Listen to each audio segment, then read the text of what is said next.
Spider's caught somebody. He's got a grasshopper. It's gonna be the background for this video. It's happening to you. You're that grasshopper. You're that grasshopper stuck in the web. And you're stuck in that web and you don't know you're stuck in that web, most likely. Unless you're extremely self-aware. You need to watch this video, the whole thing through. I'm serious as a heart attack. This video is gonna change your life. I had a conversation with my girlfriend very recently. I talked about the pharmaceutical industry.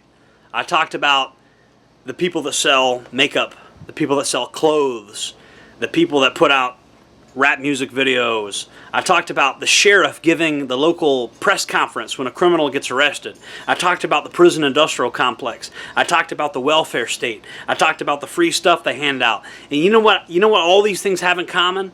Ulterior motives. Ulterior motives. It's Hegelian dialectics. People get powerful off your misery. You are to the powerful, and I don't mean the super elite on their yachts or on Epstein Island or something. To the powerful, you are nothing but an economic unit. You are a statistic, right? If they can convince you that your anxiety is out of control, they can prescribe you some of this bullshit. They can give you some pills. Oh yeah, give you some pills to make you feel better, right? Oh, anxiety. It's a major problem, anxiety. Yeah, I got a newsflash for you. We all have anxiety. We don't need pills for anxiety. We've had anxiety for thousands of years. Okay? They can convince women that they're ugly, get women to buy new clothes, makeup. They can convince you that you're crazy. You go see a psychologist every week. But I will say you fix that with self-awareness. Realizing everything in life revolves around a bottom line, an ulterior motive. I talked to my girlfriend about food stamps, and I asked her, do you think that the government gives people assistance, food stamps, Social Security, stuff like that, out of the kindness of their heart? Fuck no. How kind of you to forcibly take money from one person and give it to me. How kind of you to do that. And you really mean to tell me that there's no ulterior motives there? There are ulterior motives. The rich and powerful benefit from you being miserable and thinking that you need to be fixed. Create the problem, sell the solution. Oh, you have anxiety. Oh, we have some pills to give you for that. Oh, you think you're ugly. Well, we have some clothing and some makeup and some cosmetic surgery for that. Right? Everybody treats me, my girlfriend, everybody is treated as an economic unit or as some type of pawn in a machine. You get arrested and the sheriff gives a press conference. Oh yeah, and all these state's attorneys and local news people and irrelevant ass people, totally irrelevant yokel little bureaucrats hiding in some office, mooching off the taxpayer, getting paid to sit in the air conditioning all day. They get to be relevant for a couple minutes and they get to advance their career because somebody like Brock Horner jumped on that kid's boat or something. Whatever it is this week. Somebody has a bad week, the sheriff gives a press conference, somebody goes to prison for a couple years. We pretend it's about justice, but it's really about the prison industrial complex. You know, there's always ulterior motives. Somebody's always trying to sell you something. Somebody's always trying to use you as a stepping stool to get more power. Somebody's always trying to get you. Oh, you're a young man? Oh, girls aren't paying attention to you? Oh, let me sell you this Dodge Hellcat at a 25% interest rate. Let me have you pay off this car over the course of 15 years, knowing you're probably going to crash it anyway, knowing I'm probably going to send the repo man to go get it. Because you're insecure and you don't know how to talk to girls, so you're going to go ahead and buy a sports car. Because the only thing you have to offer a woman is, look, I drive a fancy car. Yeah, gotcha. They're getting you. You're in this web. You're in this fucking web right now, bro. You don't know what the spider's got you. The spider's got you. You don't realize you've been got. You're caught. You are caught in that web, bro. And it ain't. And I'm speaking to everybody. There's a lot of people out there. The majority of you are caught in this web. The majority of you are caught in this spider's web in some way or another. and even me to some extent, because you can't really escape it. You can only be aware of it. That's the only way you can escape it. You've got to be aware of the fact that you live in a world full of people with ulterior motives. That is the solution. Even Marxism, as part of the Hegelian dialectic, create the problem, sell the solution. It's just the most extreme, it's the final end state of a morally bankrupt society is socialism. Yeah, because what you finally do is you say that nobody's responsible for their own actions and that we need to come in and just kind of take care of everybody. That's just the end stage of the morally bankrupt society, right? So that's probably why Marx thought socialism was inevitable. Eventually, society gets more and more sick, and eventually people take less and less responsibility for their own lives and their own actions, and they begin to view capitalism as an inherently evil system. But it's not an inherently evil system. It's just human beings are inherently self-interested and are going to do what's in their own best interest. And if you have a population that refuses to be self-aware, refuses to critically think about things, refuses to take personal responsibility, people are going to capitalize off of that. And that is human nature. When you get arrested, especially if you got a high-profile case, the cops, the lawyers, the politicians, the judges, the local news media creepers, all these weirdos, they benefit from you.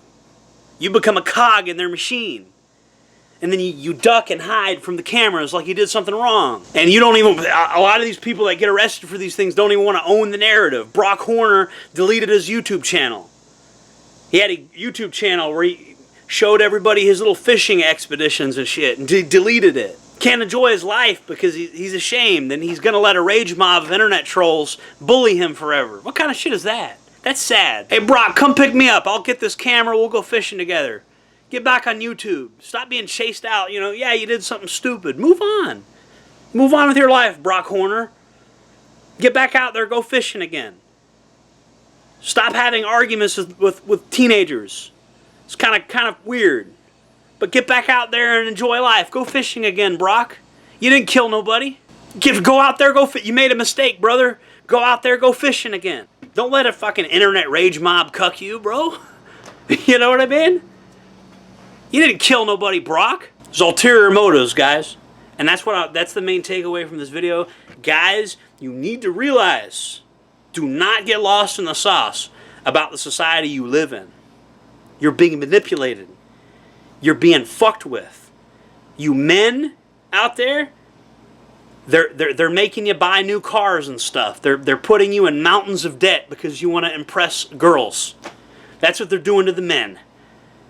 You got to get some charisma. You got to get some audacity. You got to get your numbers up too. You know, I mean, you might talk to 200 girls before one of them pays attention to you. Whatever, bro. Or you might just need a new pool of people to hang out with. Or maybe you should be talking to female inmates. Like I think the women in prison are better than the women out here. That's my opinion. But it is what it is, right? Like you might have to change some shit up, because if somebody only likes you because of the car you drive, that's lame. If people only like you because the fucking car you drive, that's lame. And it's time for a reality check on that. A car is a tool. A vehicle is a tool. It's not a substitute for courage. It's not a substitute for the size of your pecker. It's a tool. It gets things done. It can help you be a man because it can help you haul supplies around. A truck is good. It's a good thing to have. It's a good tool to have in your arsenal. That's what makes you a man. The fact that you can chop trees down and transport firewood and do cool shit. Not having some pretty looking vehicle, look at me, I'm important. Who are you really fooling? Only the dumb girls are going to be fooled by that. Everybody with a brain knows when they see the average 20-year-old riding around in a nice car that he's making payments on that shit. Everybody knows that that's less money he has for food, less money he has for rent, and the odds of him being able to own a house go down exponentially because he's paying $200-300 a month or whatever on these car payments. Again, who do you think you're fooling? Buy a used clunker, stop living outside your means, Actually get some wealth. Actually get some value in your life. Valuable people. You're not trying to impress the wrong people. If somebody only likes you because you got a car, what kind of relationship is that? And you ladies out there, if you got to slather yourself in makeup, if you got to get cosmetic surgery to get somebody to love you, that's not really love. They should love you for who you are. They should love you for who you really are. Not the truck you drive, guys. Or not the fake tits you got from the cosmetic surgeon, or the makeup you wear, or your ability to put out, or whatever. They should love you for you. And when you buy products that have real meaning and real value and really add value to your life, that have utility. The shirts I sell, camouflage, rash guard shirts, that have patriotic slogans and symbols on them. I think my shirts are good. I think they add value to my customers' lives. I am. I take it or leave it. I sell something that I think is valuable, and it keeps me cool in the hot weather, and I think it will add value to your life. You can buy it or you can not buy it. But I'm not gonna do some kind of blackmail, some kind of mental blackmail on you. And it's not like I have the IQ to do it, but morally I can't do it. And I'm going to make you guys aware of this. And it ain't capitalism. Capitalism's not to blame. Because when you blame capitalism, you're just going back to the root of the problem, which is not taking personal responsibility, not paying attention. You have a responsibility as a man to pay attention, to be vigilant, to critically think about things, and not get swept up in the zeitgeist, the pop culture. Because when you get swept up in the pop culture and the zeitgeist, you become a pawn. You become a loser. It's the music you listen to too as well. I had to stop listening to certain music because I realized the messages in that shit was designed to keep me mentally enslaved. I had to stop listening to certain music because it promoted nihilism, it promoted consumerism, it promoted dumb shit, drug use, and all the things that I don't believe in. I had to stop listening to that. And my life got better as a result of that. This video is going to change your fucking life if you apply this information. I'm telling you guys. This channel is Survivalism, Prepping, and Life. This is Survivalism, Prepping, and Life, all wrapped up into one. This is the framework you need to have as a man. If you adopt this framework, you will survive and thrive in any challenge, 100%. So I hope you guys take my advice. Don't be like this bug caught in the spider's web. This bug is a tasty snack for the spider. He's about to get eaten. That's over with. That's done. Are you over with? Are you done? Are you going to get back in the fight and do what you need to do? Jordan Jareb, signing off.